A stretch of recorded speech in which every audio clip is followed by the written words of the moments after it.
to state the obvious, generally speaking, having a bad president is bad for a country, right? I mean, you don't wish that on any country anywhere. Most particularly, you don't wish it on a country that you love.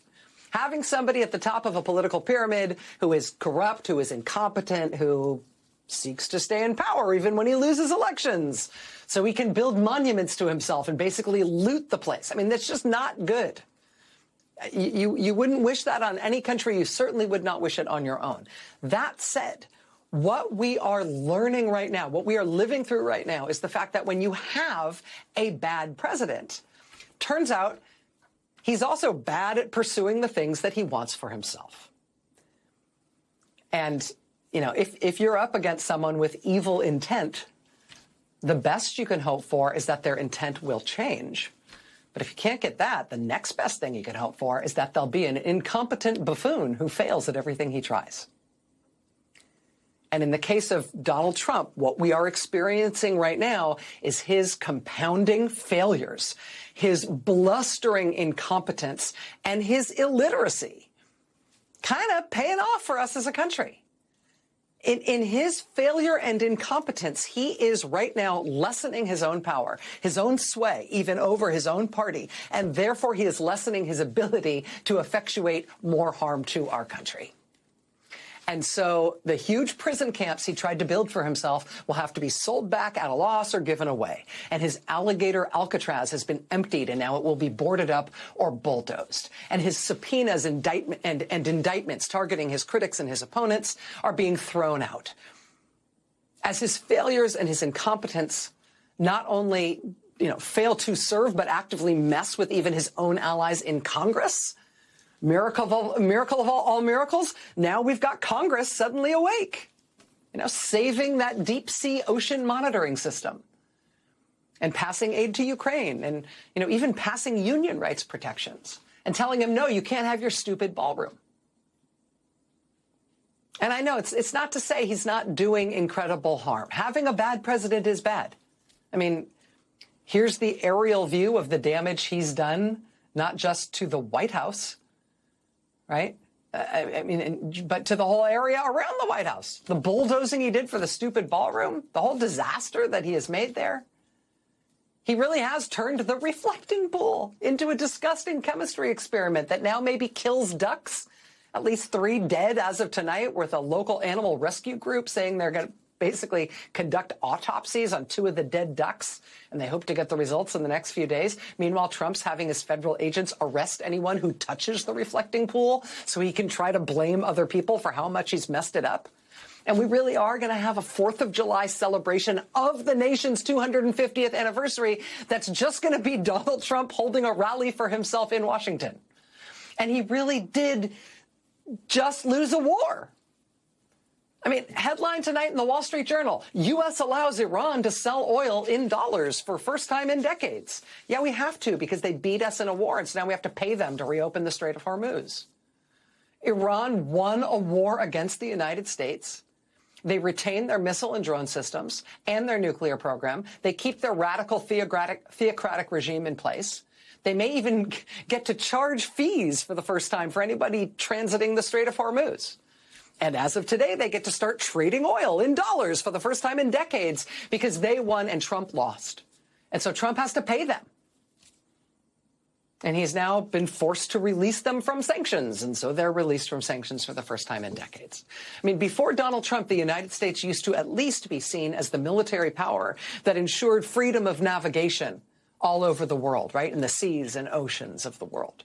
Now, Iran, this backwater supposed regional power, has proven that we can't do even that, even as it cost us all our missiles and interceptors to prove that we couldn't do it. So our deterrence factor from having the largest and most expensive military in the world, that's kind of kaput.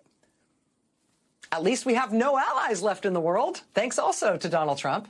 I mean, having a bad president is bad. We will talk tonight on this show about him bringing more bizarre and inflated criminal charges against people protesting against him. We're going to talk in just a moment about the Washington Post's new reporting that Trump, in his infinite wisdom, appears to have put a cult member in charge of the nation's entire intelligence apparatus. The sect she belongs to is described by people who've gotten out of it as a secretive, authoritarian religious cult. There's now evidence reported by the Washington Post that her cult leader apparently has been giving her very detailed, very, very specific commands on what exactly to say and what to do as a public official, and she's been doing it to the letter. I mean, none of this is good. None of this is good. But Trump's failure is now obvious, inarguable, and consequential enough, and his behavior is bizarre and indefensible enough that his own power is in freefall. His perceived strength and therefore his political sway is at a low ebb. I mean, in the last few days of reporting, we've learned that he's reportedly been seen supergluing gold gewgaws to the walls of the Oval Office, personally manning the superglue tube. He also couldn't manage hooking the simple clasp on a Medal of Honor, so he yanked and fiddled and tied the thing onto the man's neck like a shoelace with a bow. This happened at an actual Medal of Honor ceremony. It really happened. Live and in person. I mean, he really has done this to the reflecting pool on the National Mall. And people have responded by declaring that they're Team Algae. And they're rooting for the green goo to win, even if it means Trump loses. Elected Republicans really have no way to explain away his disastrous loss to Iran. And so they're calling it things like, quote, the worst foreign policy blunder in decades, and saying things like, I think the president is receiving some very poor advice. But the Chicago protesters he tried to prosecute not only got all the charges against them dropped, now the Trump administration is going to have to pay all their legal bills too. And now in some of the Trumpiest places in the country, like California's Shasta County, Trump supporters are being voted out of the county government in recalls and primaries and general elections, one right after the other. And in Iowa, Trump's gubernatorial candidate lost in the Republican primary. And in Georgia, Trump's gubernatorial candidate lost in the Republican primary. And in Oklahoma, Trump's gubernatorial candidate couldn't get it done and has to go to a runoff. Tonight, the A1 headline in the Washington Post is this: Democratic turnout is up, even in Republican districts. Quote, more voters are casting ballots for Democrats compared with the numbers in previous midterms, fueling the party's hope for big wins in November. Right now, the opposition to President Donald Trump is ascendant, and Trump is flailing in ways that are obvious to everyone. He's a laughingstock. And his policies are failing and being abandoned, and his supporters are fleeing.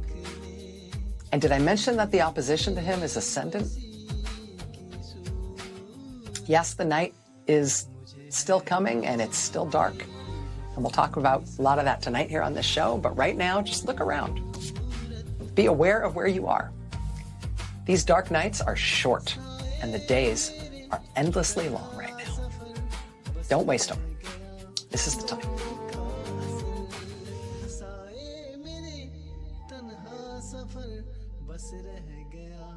दर्द का असर